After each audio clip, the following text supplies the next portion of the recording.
От Battery Service днес ви показвам една класическа преработка на Milwaukee. Значи в какво се състои тя? Ето това е батерията V28 на Milwaukee, която е 28 волта. Чакайте само да не си повредиме BMS-чето.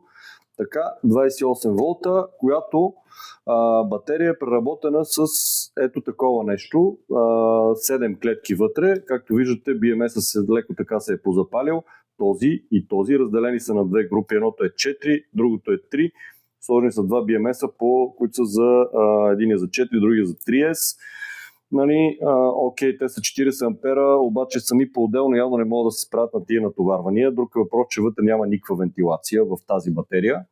И третото нещо, което е тази батерия оригинално, виждате тук има ла, има лиса, защото са няколко такива батерии, индикатори. Значи самата електроника на батерията, тя е супер опростена, оригинално казвам. Като вътре има и защита против такъв тип случки, да ги наречем, нали, за да не навлизам в технически детайли.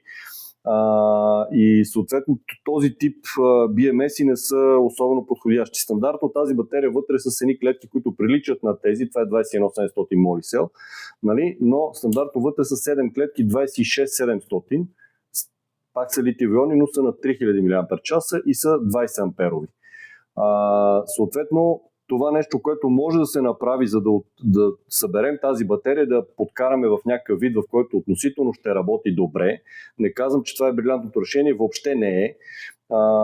Да сложим вътре 7 клетки 21700, няма да ви обяснявам по какъв начин това нещо се конфигурира, за да не става дълго видеото. Респективно това, което ще сложим ето такъв BMS, който е чист 7S, 40 ампера, по проста причина, че за 50 ампера с охладител вътре няма място. Мястото е много ограничено, BMS трябва да легне тук отгоре.